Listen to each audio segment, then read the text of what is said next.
الحمد للہ الذی نور قلوب العارفین بنور معرفتہ واثبت فؤاد انبیائہ واولیائہ بقصص الانبیاء والمرسلین واکمل ایمان المسلمین والمؤمنین بولایت علی امیر المؤمنین علیہ السلام.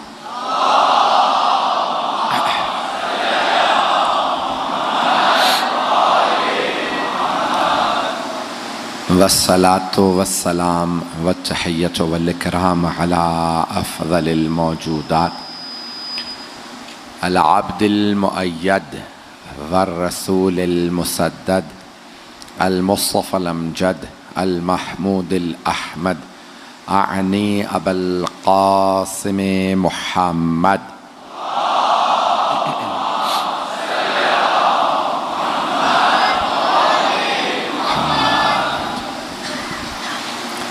وعلى روحه ونفسه وصهره ووسيه سيد الأتقياء والأصفياء مولى الموالي إمام المتقين علي بن أبي طالب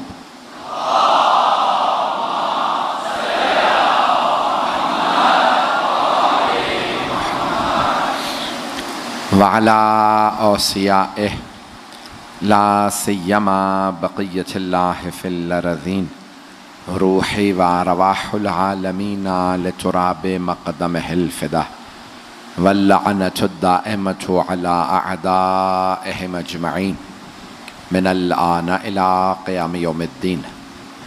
اما بعد فقد قال اللہ الحکیم فی کتابہ الکریم بسم اللہ الرحمن الرحیم وقال ربکم ادعونی استجب لکم ان الذین یستکبرون عن عبادتی سیدخلون جہنم داخرین.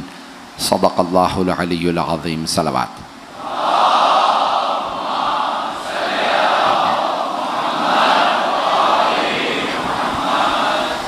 سب سے پہلے اپنے تمام محترم عزاداران سید مظلوم سے بہت معذرت چاہوں گا. چیزیں آج ہمارے کنٹرول سے باہر تھیں. ہر مجلس میں تاخیر سے پہنچے اور یہاں پہ بھی یہ مجلس میں آ گئے ہیں. یہ خود معجزہ ہے امام حسین کا کہ ان حالات میں بھی کراچی میں مجالس ہو رہی ہیں. اور مجھے تو تعجب ہے کہ جو ہم حالات دیکھ کے آئے ہیں, ہر جگہ مجمع تھا, یہاں پہ بھی پورا ہال بھرا ہوا. یہ واقعاً سید الشہداء کا زندہ معجزہ ہے کہ جناب سید الشہداء کا نام اتنا بلند ہے کہ لوگ عقیدت میں ہر طرف سے آ جاتے ہیں. میں انشاءاللہ وقت کے اندر بات کو مکمل کر دوں گا. یہ ہمارے اختتام میں مجلس بھی ہو چکا ہوتا ہے اس وقت. تو میں یقین مانیے 2 دن سے میری صحت بالکل یعنی خستگی بہت زیادہ ہے, سو نہیں پا رہا, آرام نہیں کر پا رہا ہوں. اور ایک میرا جملہ سوشل میڈیا پہ لوگ چلا رہے ہیں بہت زیادہ کہ محرم میں مجھے آرام بالکل نہیں ملتا لیکن سکون بہت ہے. تو آرام ہونا ہو, سکون ہونا بہت ضروری ہے. یہ جناب سید الشہداء کا لطف و کرم ہے کہ الحمدللہ سکون بہت ہے. میں پیش کر رہا ہوں دعا کے عنوان سے کچھ مطالب اگر سننا چاہیں گے. 7 محرم ہو چکی ہے. جس محبت سے آپ سن رہے ہیں یقین مانیے کہ میں ممنون ہوں, بے انتہا ممنون ہوں. میں اپنی زندگی کے آخری لحظات تک آپ کی محبتوں کا قرض نہیں اتار سکتا جتنی آپ نے مجھے محبتیں دی ہیں.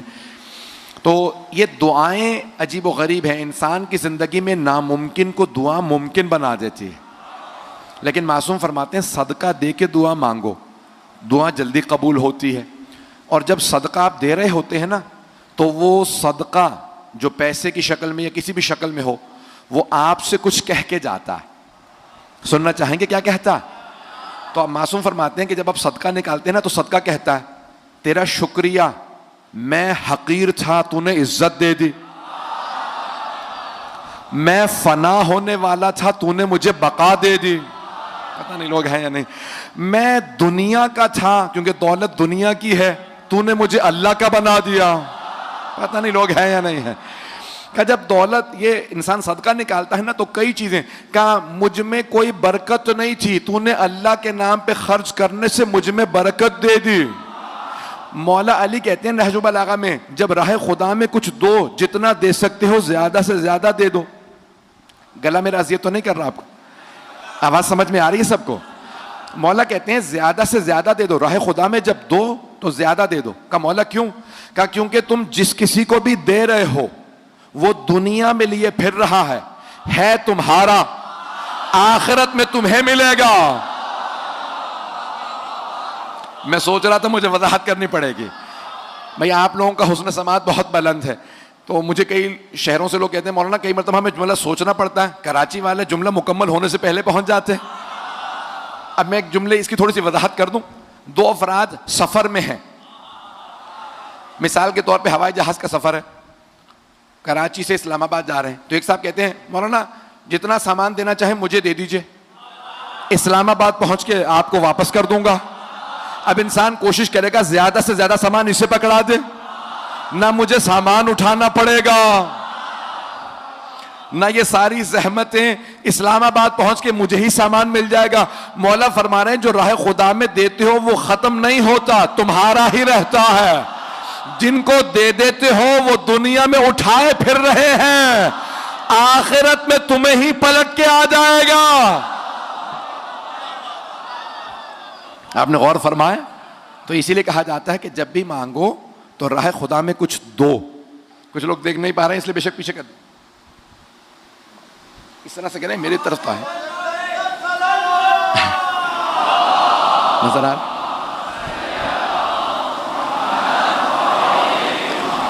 کل بھی جو میں اشارہ کر کے پوچھ رہا تھا یہی پوچھ رہا تھا کہ آپ لوگ دیکھ پا رہے ہیں یا نہیں دیکھ پا رہے ہیں۔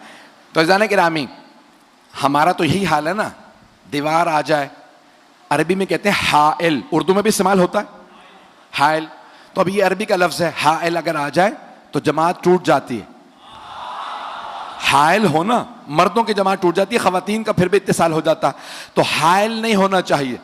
ہم حائل کے پار نہیں دیکھ پاتے، یہ دیوار حائل ہے، مجھے دیوار کے پیچھے کا کچھ نہیں پتا، خود بتا رہا ہوں، پتہ نہیں لوگ ہیں یا نہیں۔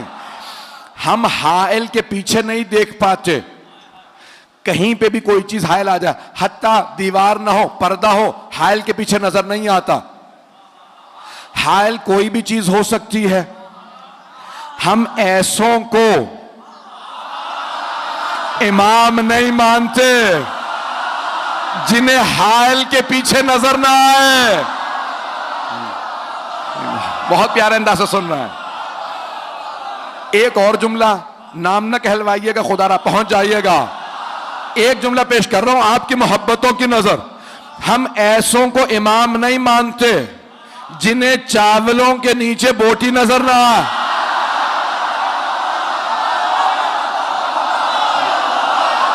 پہنچ گئے؟ ہم ایسوں کو امام مانتے ہیں جو پہاڑ کو دیکھے اور کہیں جندب اس پہاڑ کے پیچھے ایک لشکر ہے 10,000 افراد کا مولا کون لوگ ہیں؟ کہ خوارج، پتہ نہیں لوگ ہیں یا نہیں۔ کہ جندب خوارج کا ایک بہت بڑا اس پہاڑ کے پیچھے لشکر ہے، جب وہ آئیں گے نا اتنے پہر پہ پہنچیں گے، گھڑیاں نہیں تھیں۔ مولا نے کہا اتنے پہر پہ پہنچیں گے، جندب میرے قتل کے لیے آئیں گے، ان کے 7 افراد سے زیادہ بچیں گے نہیں، میرے 7 سے زیادہ مریں گے نہیں۔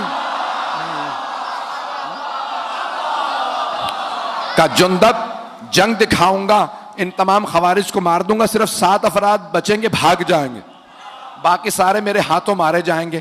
تو جناب امیر صحرا میں بیٹھے ہیں، لشکر سارا خیموں کے اندر ہے، جناب جندب پاس میں بیٹھے ہیں، دیکھتے ہیں زمین پہ چیونٹیاں ہیں۔ مولا نے کہا کیا دیکھ رہے ہو جندب؟ کہا مولا یہ دیکھ رہا تھا کتنی کثیر تعداد میں چیونٹیاں، اور یہ سوچ رہا تھا کوئی ہے جو ان چیونٹیوں کی تعداد جانتا ہو؟ نہیں ہے۔ مولا نے فرمایا جندب آپ کا مولا نہ صرف تعداد جانتا، میں یہ بھی جانتا ہوں ان میں نر کتنے ہیں مادہ.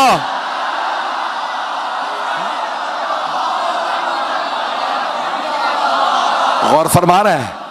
تو عزیزان گرامی واسطہ کسی ایسے کا دیں دعا میں کہ جس کے وسیلے سے جس کے صدقے میں دعا قبول ہو جائے. اگر پڑھوں تو سننا چاہیں گے نا؟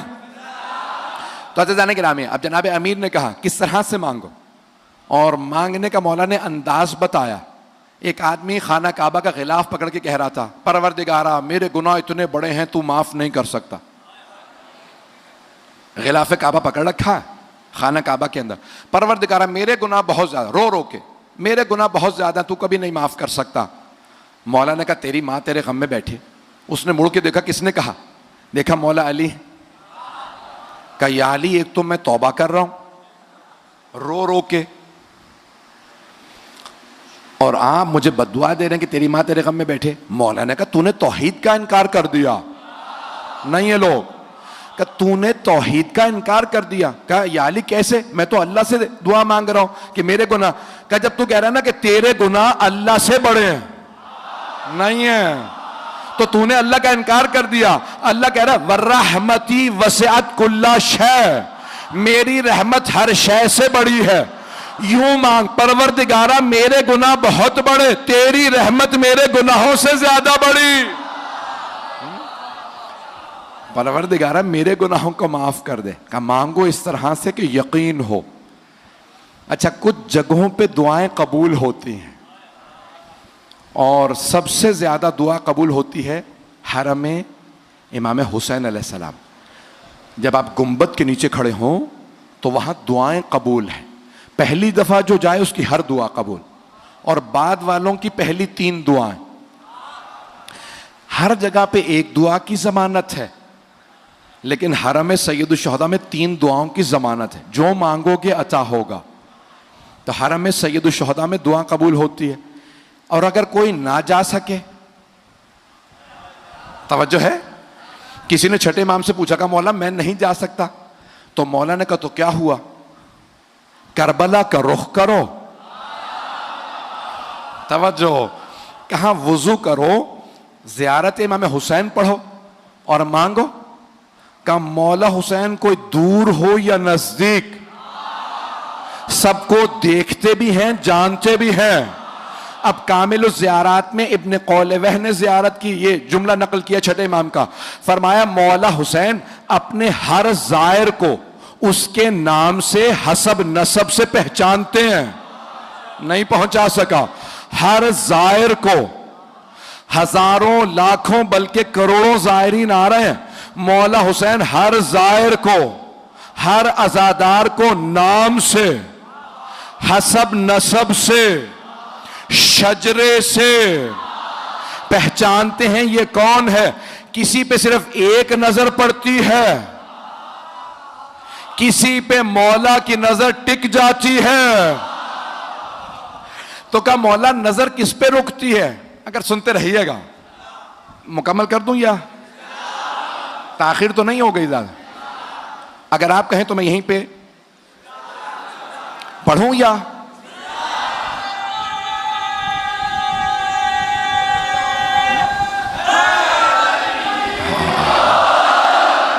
بھائی آپ کی محبتوں کی نظر کر رہا ہوں. تو کہا کہ مولا دور سے بھی سب کو دیکھتے ہیں، اپنے ہر خادم کو پہچانتے ہیں، ہر عزادار کو. اور کسی نے یہاں تک فرمایا، امام رضا ظاہراً علیہ السلام، ائمہ میں سے کسی کی حدیث ہے ظاہراً 8ویں امام کی، فرماتے ہیں جو ہمیں مردہ سمجھ کے زیارت کرے اس کی زیارت قبول نہیں. ہمیں زندہ سمجھ کے آنا. پتہ نہیں لوگ ہیں یا نہیں. اب آپ کو پتا ہے نا کتنے حج پہ جاتے ہیں، خانہ کعبہ سے بڑے قریب ہوتے ہیں، کعبے سے بڑے قریب، خدا سے بڑے دور. اگر جملہ پہنچا سکوں، آپ ہمیشہ دعا سے پہلے کہتے ہیں پروردگارا قربتاً اللہ مانگ رہا ہوں، قربتاً اللہ، اللہ سے قرب کی خاطر مانگ رہا ہوں، قریب ہونے کی. کچھ مکے میں اللہ کے گھر سے قریب ہوتے ہیں، اللہ سے دور. کچھ کعبے سے دور ہوتے ہیں، اللہ سے بڑے قریب، کعبے سے قریب نہ ہونا، اللہ سے قریب ہونا۔ ایک جملہ کہہ دوں، کچھ پیغمبر سے بڑے قریب۔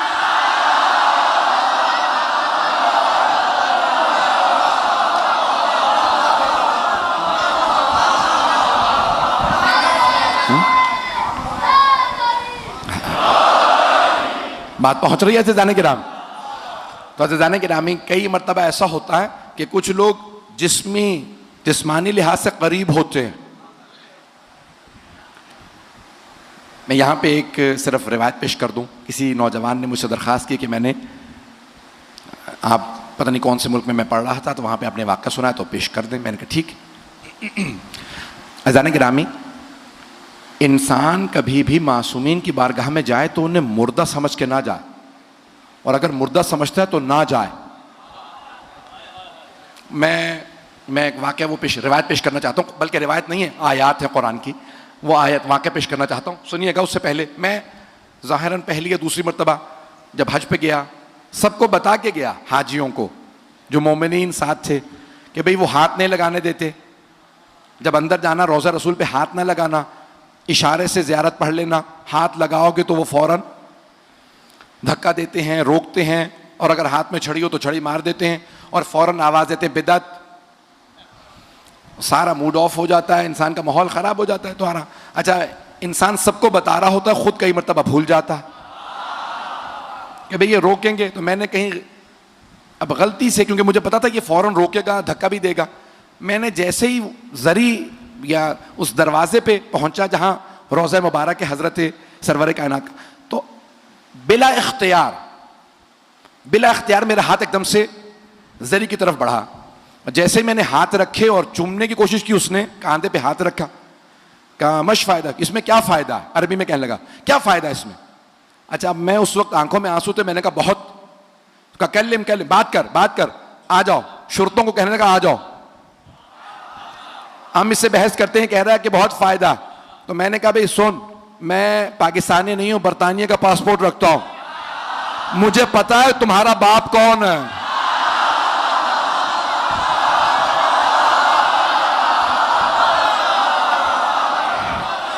تو کہنے لگے چلے جاؤ، ہم بحث نہیں کرتے۔ مجھے پتا تھا اگر میں کہہ دیتا پاکستانی ہوں، انہیں پتا ہوتا کہ ہاں بھئی یہ شیعہ ہونا بھی جرم، پاکستانی ہونا بھی جرم۔ تو میں نے کہا میں بحث نہیں کرنے آیا، حج پہ آیا ہوں۔ کہنے لگے اگر تو بحث کرتا نا میں جواب دیتا۔ میں نے کہا ایک بات کہہ کے جا رہا ہوں، تم جتنا مرضی روک لو، دل سب کے اندر ہے، جسے مرضی تاج پہنا دو، پچھلے والوں کو، اگلے والوں کو، کسی کو بھی عزت نہیں ملتی، عزت ہے محمد و آل محمد کی۔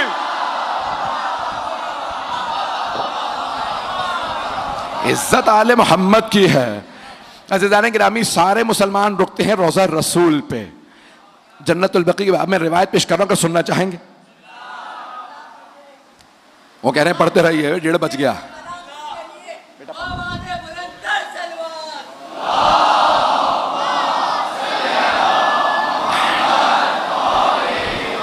آپ پوچھ سکتے ہیں میری حالت وہاں کیا تھی انچولی میں۔ بالکل ممبر سے اترا نہیں جا رہا تھا، لیکن ممبر پہ جب آتا ہوں دوبارہ جناب سیدہ سے توسل کرتا ہوں، اور یہاں آپ کی خدمت میں مطالعے پیش کرتا ہوں۔ اب یہ قرآن سے پیش کر رہا ہوں، زندہ سمجھ کے انبیاء کی زیارت کریں، سنیں گے؟ زندہ سمجھ کے انبیاء کی زیارت کریں، معصومین کی زیارت جب بھی جائیں زندہ سمجھ کے، اور سلام زندوں کو کیا جاتا نہیں ہے۔ ایک کلمہ گو، اور تو کچھ کہہ نہیں سکتا، آج کل تو ہر جگہ سنا جا رہا ہے، مجھے خود بھی پریشان ہوا ہے، کاش اتنے لوگ نہ سن رہے ہوتے، انہی لوگوں کو سناتا جو سامنے ہے۔ تو بہرحال کلمہ گو وہ کہنے لگا کہ بھئی یہ پتہ نہیں پیش کروں کہ نہ کروں، کہ بھئی ہمارے ایک صاحب، زبردستی آپ کو پتا ہے ہمارے نوجوان جذباتی ہوتے ہیں، کہیں گے مولانا یہ بار بار مجھے کہتا ہے یا علی مدد کہنا بدعت ہے، تو میں آپ سے ملوانے لے آیا۔ تو میں نے کہا بھئی بدعتیوں کو کیوں لے آیا بھائی؟ توجہ۔ تو کہنے لگا یا علی مدد کہنا بدعت ہے۔ میں نے کہا بیٹا آپ بحث غلط کر رہے ہیں۔ تو کہنے لگا کیوں؟ میں نے کہا یا علی مدد بحث ہی نہ کرو، کہو یا محمد مدد۔ تو کہنے لگا اس سے کیا فائدہ ہوگا؟ میں نے کہا دوسرے مسلمان بھی ساتھ کھڑے ہوں گے. توجہ. تو میں نے اس کلمہ گو سے کہا, کلمہ گوئی کہوں گا, میں نے کہا بھئی یا محمد مدد جائز ہے؟ کہنے لگا نہیں وہ بھی جائز نہیں ہے. اچھا میں نے کہا مدد نکال دو, یا محمد جائز ہے؟ کہنے لگا نہیں وہ بھی جائز نہیں. میں نے کہا نماز پڑھتے ہو؟ کہنے لگا حافظ قرآن ہو. نماز تو پڑھتا ہوں. میں نے کہا ذرا سلام سنا, تشہد کے بعد آخر میں آخری رکعت میں سلام ہوتا ہے, سلام سنا. کہنے لگے السلام علیکہ ایھا النبی ورحمۃ اللہ وبرکاتہ. میں نے کہا یہ سلام کسے ہے؟ کہ رسول خدا کو. توجہ.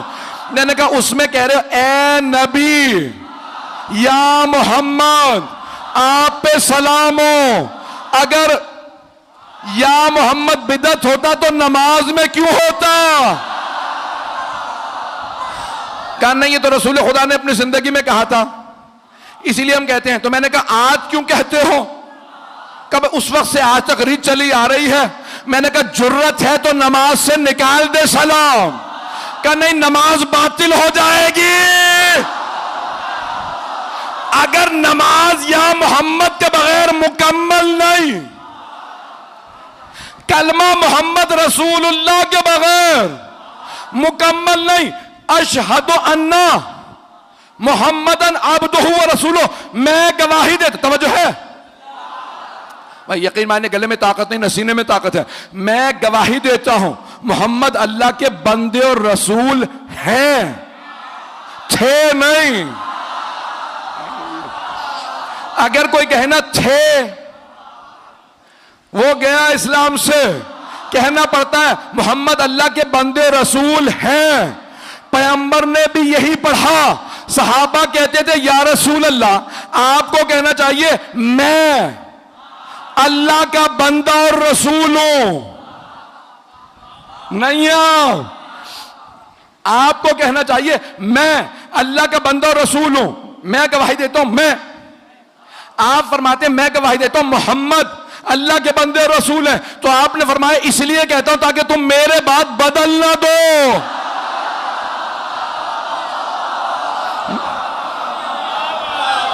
میرے بات بدل,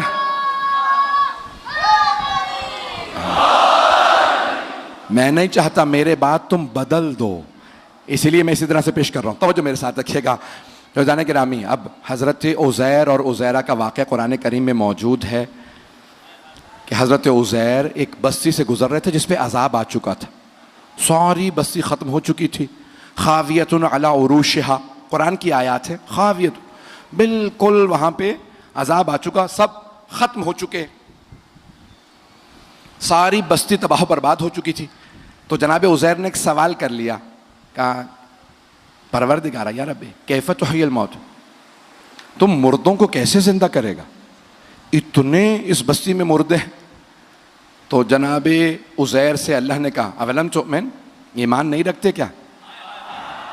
کہا ایمان تو رکھتا ہوں, دیکھنا چاہتا تھا, مشاہدہ کرنا چاہتا تھا. تو اللہ نے کہا اپنا کھانا رکھ دو, گدھے کو باندھ دو اور یہاں سو جاؤ. اسی بستی میں اللہ نے کہا اسی وقت سو جاؤ. جناب عزیر نے اللہ کا حکم تھا, گدھے کو باندھا, کھانا زمین پہ رکھا اور فوراً اسی مقام پہ سو گئے. فَأَمَاتَهُ اللَّهُ, اللہ کہتا ہے اللہ نے 100 عام 100 سال کے لیے انہیں موت دے دی. توجہ, 100 سال کے لیے سلا دیا. نہ کھا رہے تھے, نہ پی رہے تھے, نہ سانس لے رہے تھے. 100 سال بعد اللہ نے زندہ کیا. پوچھا کم لبستا, کتنا عرصہ سوئے ہو؟ توجہ, کہ لبستو یوم اور بعد یوم, ایک دن سویا ہوں. پھر کہا نہیں دن کا بھی کچھ حصہ سویا ہوں. اللہ نے کہا بل لبستا 100 عام, 100 سال سوئے ہو. جناب عزیر 100 سال سوئے, جب اٹھے پھر بھی عزیر تھے. نہ بھویں جھڑی تھی, نہ بال سفید ہوئے, نہ ہڈیاں کمزور, نہ وہ کھا رہے تھے, نہ پی رہے تھے, نہ چل رہے تھے. اللہ جسے چاہے جوان رکھے. او مسلمانوں, حضرت عزیر کے متعلق مان لیتے ہو 100 سال سو کے اٹھے پھر بھی جوان تھے، امام مہدی کا کیوں نہیں؟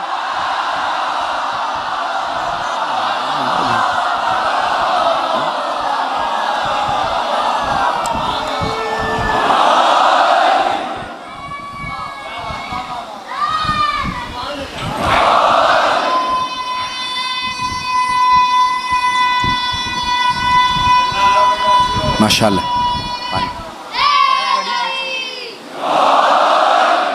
بس بھائی 2 نتائج دینا چاہتا ہوں.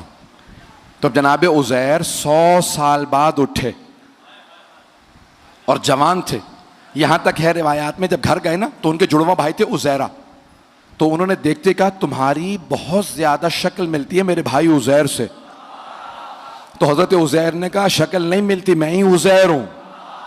تو کہا کہ کیسے جوان رہ گئے، میں تو بوڑھا ہو گیا ہوں. 49 برس کے تھے جب سوئے، اٹھے بھی 49 برس کے. بھائی 149 سال. اس زمانے میں عمریں بڑی بڑی تھیں. توجہ، کچھ لوگ پہنچ رہے ہیں. تو کہا 100 سال. کہا 100 سال میں بوڑھا ہو گیا، بال سفید ہو گئے، آپ ابھی تک جوان. کہا ان اللہ علی کل شیء قدیر، اللہ ہر چیز پہ قدرت رکھتا ہے، اس نے جوان رکھا. عزیر پہ مان لیتے ہو، امام مہدی پہ آتے ہو تو تکلیف ہو جاتی ہے. پتہ نہیں لوگ ہیں یا نہیں. ایک چھوٹے نبی سے متعلق بات مان لیتے ہو، سب سے بڑے نبی کے وسیع سے متعلق کیا بات ہو جاتی ہے. بس میں ایک جملہ پیش کر رہا ہوں. تو جناب عزیر، اللہ نے وہاں پہ کہا کہ یا عزیر کم لبثت، کتنا عرصہ سوئے؟ کہ لبثت یوم بعد یوم، ایک دن یا دن کا کچھ حصہ. کہا نہیں، بل لبثت 100 عام، 100 سال سوتے رہیں.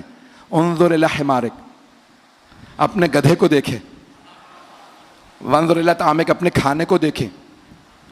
ختم ہو چکے تھے، ہڈیاں تک کیلشیم کی ہوتی ہیں گل کے ختم ہو گئی تھی. کہا اے عزیر دیکھیں مردوں کو کیسے زندہ کرتا ہوں. گدھے کی ہڈیاں بننے لگیں، گوشت چڑھنے لگا، خون دوڑنے لگا، کھال بننے لگے. گدھا بن کے دوبارہ واپس آ گیا. ایک بات واضح ہو گئی، اگر ایک گدھا 100 سال بھی کسی نبی کے پاس سویا رہے پھر بھی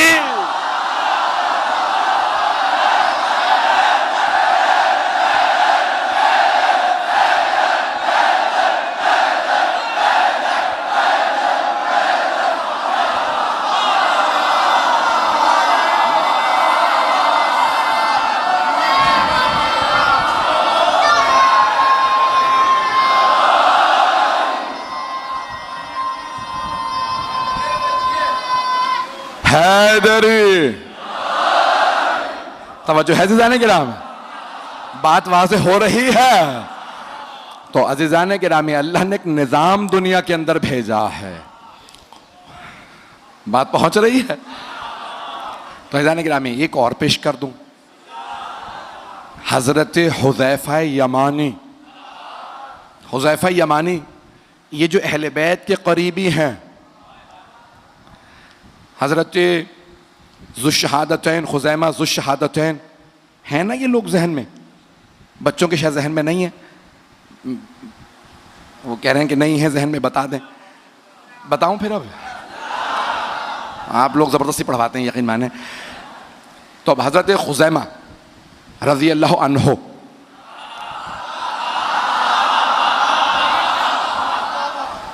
پیغمبر اسلام مدینے سے باہر گئے ہوئے تھے. ایک یہودی نے رسول اسلام سے کہا میں یہ خچر یا گدھا بیچ رہا ہوں، خریدیں گے؟ پیغمبر نے کہا کتنے میں ہے؟ کہا اتنے میں. آپ نے پیسے دیے. کہا مدینے پہنچ کے دے دوں گا. پیغمبر اسلام نے کہا مطمئن ہے؟ کہا ہاں مدینے پہنچ کے دے دوں گا. ابھی رسی مجھے ہی تھامنے دیں. پیغمبر اسلام کو کوئی بات نہیں. مدینے پہنچے. پیغمبر نے کہا بھائی پیسے لے چکے ہو، اب سواری میری ہے. کہا کون سی سواری؟ اب سمجھ میں آیا؟ کچھ لوگ ابھی نہیں دھوکے دینا شروع ہوئے، پہلے ہی سے دھوکے باز ہیں. ایسوں کو موقع نہ دیجیے گا آپ کی سرزمین پہ آ جائیں. پتہ نہیں لوگ ہیں یا نہیں، کچھ لوگ تو پہنچ گئے. تو جانے کہ نامی رسول خدا صلی اللہ علیہ وسلم نے فرمایا کہ بھئی مجھے نہ عادت ہے نہ شوق جھوٹ کی. راستے میں نے تمہیں پیسے دیے کہ بھئی ٹھیک ہے آپ کسی اپنے آدمی سے فیصلہ کرا لیں، شہر آپ کا. سامنے سے ایک صحابی آ رہے تھے نام کے بغیر، تو رسول خدا نے کہا، نام میں بھی میرے منہ سے نکلنے والا تھا، کہ رسول خدا نے نام سے بلایا کہ بھئی یہ یہودی کہتا ہے کہ یہ گدھا اس کا، میں کہتا ہوں میرا.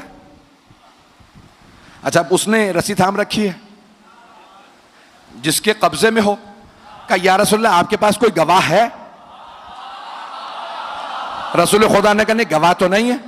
تو کہا پھر یا رسول خدا آپ ہار گئے، یہودی صحیح ہے. دوسرے صاحب آ گئے، دوسرے صاحب، ایک صحابی آئے، رسول خدا نے کہا بھئی یہ یہودی کہتا ہے یہ گدھا اس کا، میں کہتا ہوں میرا. کہا یا رسول خدا کوئی گواہ ہے آپ کے پاس؟ کہا نہیں. کہا پھر یہ یہودی صحیح ہے. اتنے میں حضرت خزیمہ رضی اللہ عنہ جیسے ہی تشریف لائے تو رسول خدا نے کہا اے خزیمہ یہ یہودی کہتا ہے یہ گدھا اس کا ہے، میں کہتا ہوں میرا. انہوں نے کچھ سنا ہی نہیں، اگلی بات نہیں سنی جناب خزیمہ نے، فوراً کہا یا رسول اللہ گدھا آپ کا ہے. کہا خزیمہ ابھی آپ نے سنا ہی نہیں، یہ کہتا ہے اس کا، میں کہتا ہوں میرا، میرے پاس کوئی گواہ نہیں ہے. کہا نہ ہو. کہا خزیمہ کیسے فیصلہ دے دیا میں حق ہوں؟ کہا یا رسول اللہ آپ نے کہا جنت ہے، ہم نے دیکھی نہیں، ہم نے جنت مان لی. آپ نے کہا جہنم ہے، ہم نے دیکھی نہیں، ہم نے مان لی. آپ نے کہا صراط ہے، میزان ہے. جب بغیر دیکھے سب کچھ مان لیا تو جب آپ کہہ رہے ہیں یہ سواری آپ کی تو آپ کی. تو اب آپ نے فیصلہ دیا. رسول خدا نے کہا خزیمہ آج سے آپ ہیں ذو الشہادتین. نہیں ہے لوگ کہ باقی میرے سارے صحابہ ایک گواہی دیں گے تو ایک ہی شمار ہوگی، آپ ایک گواہی دیں گے دو شمار ہوں گی. اب وہ پہلے دونوں نے کہا یا رسول اللہ یہ کیا بات ہوئی؟ کہا کیونکہ خزیمہ نے میری گواہی دی ہے، میری. اب اگر کوئی نبی یا بنت نبی کی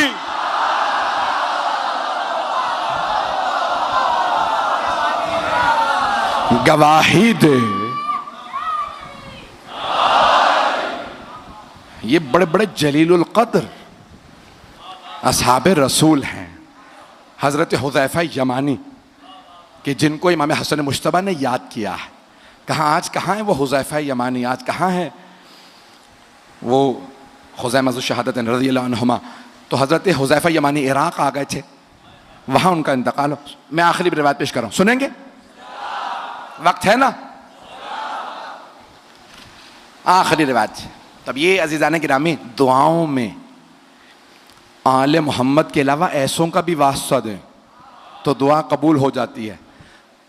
اللہ تک پہنچنے کے لیے آل محمد باب ہیں، اور آل محمد تک پہنچنے کے لیے یہ کوئی سلمان ہے، کوئی ابو ذر ہے، کوئی مقداد ہیں، کوئی عمار ہیں، کوئی مالک اشتر ہیں، کوئی حبیب ابن مظاہر ہیں. ان میں سے ایک کل میں انشاءاللہ اس بات کو مکمل کروں گا اگر یاد رہے تو انشاءاللہ جناب عباس علیہ السلام کے باب الحوائج ہونے پہ، اور وہ کیا لکھ دیں اور انسان کو کیا ملتا ہے یہ انشاءاللہ اگر زندگی رہی اور مجھے یاد رہا میں کل پیش کروں گا کہ آپ کو عظمت حضرت عباس علیہ السلام معلوم ہو کہ ان کے صدقے کے بغیر کسی کو کچھ نہیں ملتا. کل پیش کروں گا بڑے بڑے عرفاء نے کیا لکھا ہے حضرت عباس علیہ السلام سے متعلق. تو حضرت حذیفہ یمانی عراق میں انتقال ہوا، وہیں پہ قبر بنائی گئی، اور اب سے تقریباً 80 برس پہلے سیلاب آیا، جس قبرستان میں وہ تھے ساری قبریں بہہ گئیں. ایک قبر میں ایک مردہ نکلا بالکل سالم، نہیں ہے مجمع، نہ بال جھڑے تھے نہ کوئی آثار چے خرابی کے بہت پر نور. تو کہا بھئی یہ قبر کس کی تھی؟ تختی پہ لکھا تھا حذیفہ یمانی. دوبارہ جنازہ ایک مرتبہ کاندھوں پہ اٹھایا, آغا محسن الحکیم نے جنازہ پڑھایا, کہا کہاں دفنا ہے؟ کہا مدائن میں سلمان کے پاس.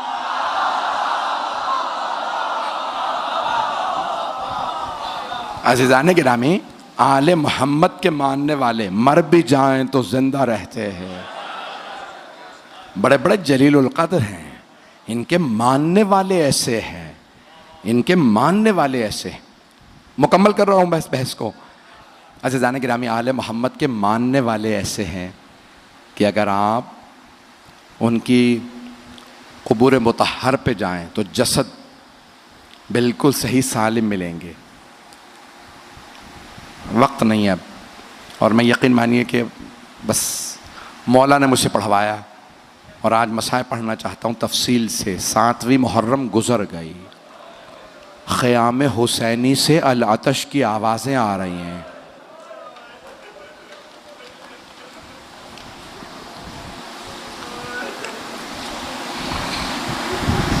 آج ایک مظلوم باپ کو مظلوم بیٹے کا پرسہ دینا ہے.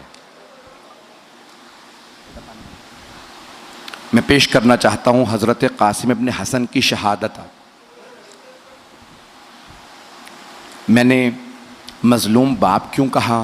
آپ جانتے ہیں نا, تاریخ میں ایک ہی جنازہ ہے جو گھر سے گیا پھر واپس آ گیا. ایک تابوت اٹھا, لیکن ایک فرق ہے, جب تابوت گیا تھا تو کفن سفید تھا, جب تابوت واپس آیا تو کفن سرخ تھا. سلام ہو جناب زینب پہ جنہوں نے دونوں بھائیوں کے لاشوں کو دیکھا, ایک کے لاشے میں تیر دیکھے, دوسرے کا لاشا تیروں پہ بلند دیکھا. جناب زینب کبریٰ ایک ایک تیر نکالتی جاتی تھی اور رو رو کے کہتی تھی, اماں آپ کے حسن کا لاشا. اجرکم اللہ. بس بھئی کوشش کروں گا اختصار سے پیش کروں, آئیں ذرا میرے ساتھ چلیے گا, تھک کے نہ سنیے گا. میدان کربلا میں مولا حسین صبح سے عصر تک لاشیں اٹھاتے رہے, لیکن مولا نے اظہار نہیں کیا. آئیں بھئی میں پیش کرنا چاہتا ہوں, جب مولا حسن مجتبیٰ کو زہر دیا گیا تو مولا حسن مجتبیٰ کے جگر کے ٹکڑے باہر آ رہے تھے. تو مولا حسین نے تکیہ لگایا, کہا بھیا لیٹ جائیے, سینے میں درد تھا نا. تو مولا حسن نے کہا کہ نہیں بھائی, پہلے تشت چھپا دو, میری بہنیں دیکھ نہ لیں, میرے جگر کے ٹکڑے تشت میں ہیں. تو روایت کے الفاظ ہیں, اتنے میں ایک 1.5-2 برس کا بچہ کہیں سے کھیلتا ہوا آیا, مولا حسن کے سینے سے لپٹ گیا.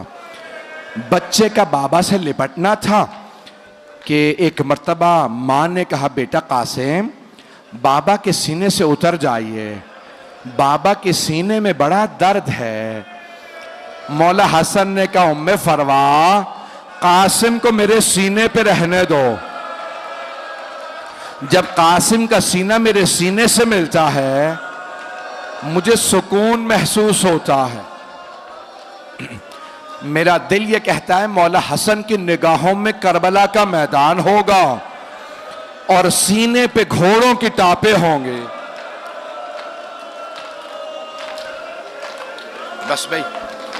بس بھئی آج میرے ساتھ چلیے گا.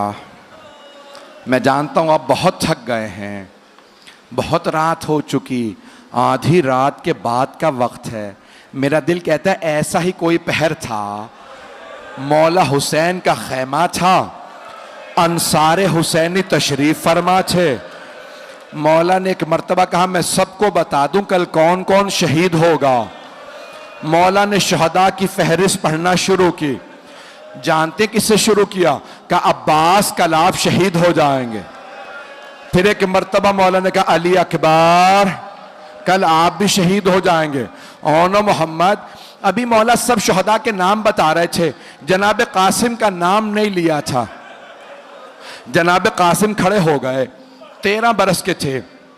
ایک مرتبہ آنکھوں میں آنسو برسنے لگے، کہا چچا جان، امو جان، کیا شہداء کی فہرست میں میرا نام نہیں ہے؟ جناب سید الشہداء نے ایک سوال کیا، قاسم کیف الموت عندک، آپ کے نزدیک موت کیسی ہے؟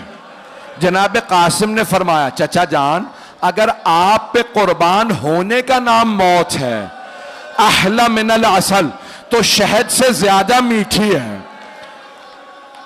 تو مولا حسین نے کہا، قاسم صرف آپ ہی کا نہیں، شہداء میں علی اصغر کا نام بھی ہے۔ جناب قاسم کی رگوں میں مولا حسن کا خون تھا، بہت غیور تھے، غیرت مند تھے۔ ایک مرتبہ تڑپنے لگے، کہا چچا جان، کیا یہ اشقیاء خیموں میں آ جائیں گے؟ علی اصغر کو کیسے مار دیں گے؟ مولا حسین نے کہا، نہیں قاسم، میں ہاتھوں پہ لے کے جاؤں گا۔ بس بھائی، مولا حسین پہ رونا یہ قسمت سے نصیب ہوتا ہے، ایک آنسو شفاعت کا باعث بنتا ہے۔ رات گزر گئی، ظہر کا وقت قریب ہے، جناب ام فروہ کے کانوں میں کسی کے رونے کی آواز آئی۔ آپ جانتے ہیں نا، بیوہ ماؤں سے یتیم بچوں کا رونا برداشت نہیں ہوتا۔ 2 مائیں ایسی ہیں میدان کربلا میں جنہوں نے اپنے بچوں کے رونے کے متعلق گلہ کیا۔ ایک جناب ام فروہ ہیں، اگر دیکھ سکے تو اب میری طرف ضرور دیکھیے گا۔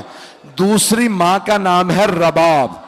جب شام غریبہ میں کسی نے بالوں میں ہاتھ ڈالا، جناب رباب نے رو کے کہا جناب زینب سے، بی بی میری بچی۔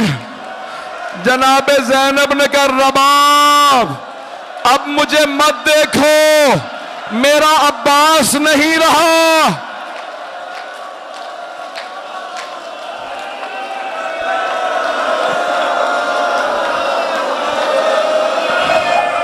اجرکم اللہ، اجرکم اللہ۔ آج میں پوری شہادت پڑھنا چاہ رہا، بس بھائی جو دیکھ رہے ہیں وہ دیکھتے رہیں، نہیں تو آنکھیں بند کر لیں۔ تو جناب قاسم کی والدہ نے جناب زینب سے کہا، بی بی خیموں کے باہر مجھے کسی رونے کی آواز آ رہی، بی بی مجھے لگتا ہے یہ میرا یتیم قاسم ہے۔ بی بی آئیں، دروازے کا خیمے کا پردہ ہٹایا، دیکھا، میری طرف دیکھیے گا، جناب قاسم اپنی پیشانی دونوں گھٹنوں پہ رکھ کے بیٹھے رو رہے تھے۔ ماں سے رہا نہیں گیا، کہا بیٹا قاسم کیا بات ہے، اس طرح سے کیوں رو رہے ہیں؟ کہا اماں، جب بھی میں چچا کے پاس جاتا ہوں کہتا ہوں چچا مجھے اجازت دیجئے، چچا مجھے اجازت نہیں دیتے۔ چچا ایک ہی بات کہتے ہیں، قاسم آپ میرے مرحوم بھائی کی نشانی ہیں۔ قاسم جب بھی میں بھائی کو دیکھنا چاہتا ہوں آپ کو دیکھ لیتا ہوں۔ اجرکم اللہ۔ اب ایک مرتبہ ماں نے کہا، قاسم آپ کے بابا نے فرمایا تھا کہ اے ام فروہ، جب میرا قاسم بہت بڑے مصائب میں گھر جائے تو میں نے ایک تعویذ لکھ کے بازو پہ باندھ دیا ہے، قاسم سے کہیے گا تعویذ کھول کے پڑھ لے، اس میں حل لکھا ہوگا۔ جناب قاسم نے تعویذ کھولا، مولا حسن کی تحریر تھی، جانتے ہیں کیا لکھا تھا؟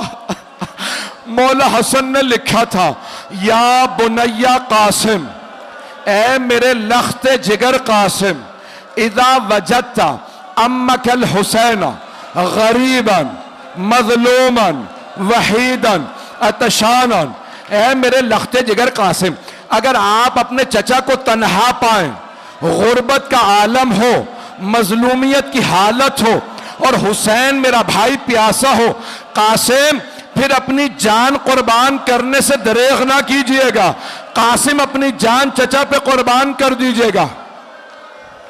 جناب قاسم نے آنسوؤں کو صاف کیا، بہت خوشی خوشی اٹھے کہ اب چچا مجھے روک نہیں پائیں گے، کہ چچا جان اب آپ مجھے میدان جنگ میں جانے سے روک نہیں سکیں گے. میری طرف دیکھیے گا چچا جان, دیکھیں میرے بابا نے کیا لکھا. مولا حسین نے بھائی کی تحریر کو لیا, پڑھنا شروع کیا, بلند آواز سے رونے لگے, مدینے کا رخ کیا, کہ ہائے میرا بھائی, مجھے غربت میں یاد رکھا جب میں تنہا رہ گیا. میرے بھائی حسن نے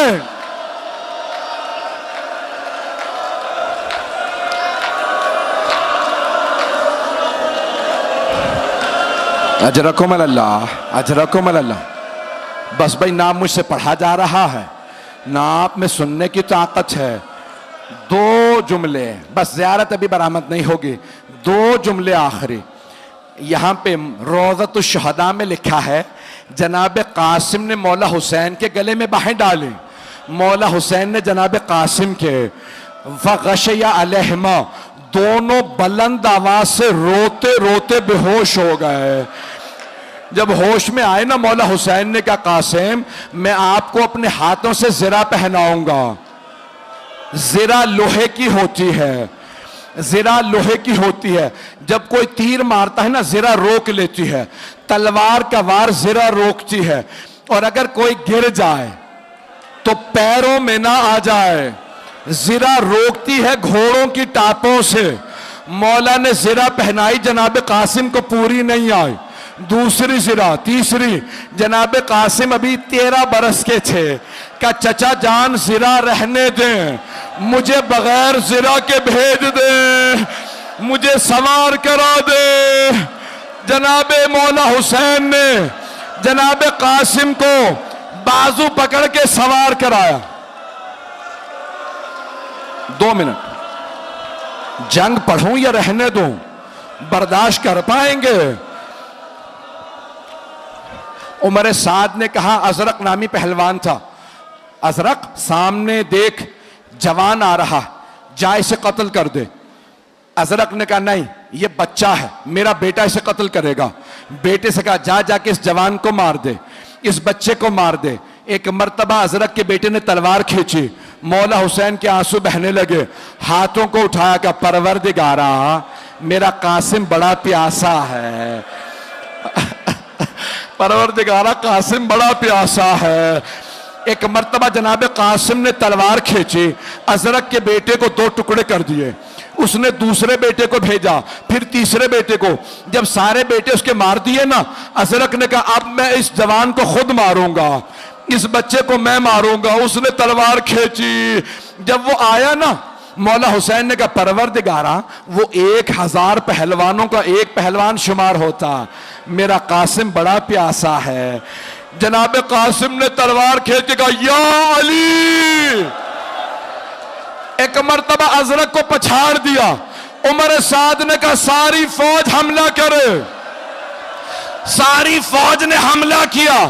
ایک ملعون نے جناب قاسم کے سر کی پشت میں گرز مارا. جناب قاسم نے کہا چچا جان میری مدد کو آئیے. جناب قاسم گرے, مشرق کے 2 گھوڑے مغرب دوڑے, مغرب کے گھوڑے مشرق دوڑے. مولا حسین بڑی تیزی سے آئے, بلند آواز سے رو کے کہا قاسم میں آ گیا تھا, میرے لال گھوڑے سینے پہ.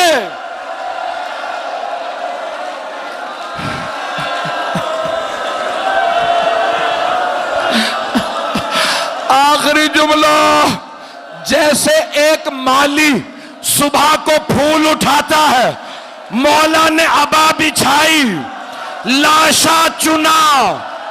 جب چلے جناب ام فروہ نے کہا بی بی میرا 13 برس کا جوان بیٹا حسین کے کاندھے پہ گٹھڑی. وا قاسمو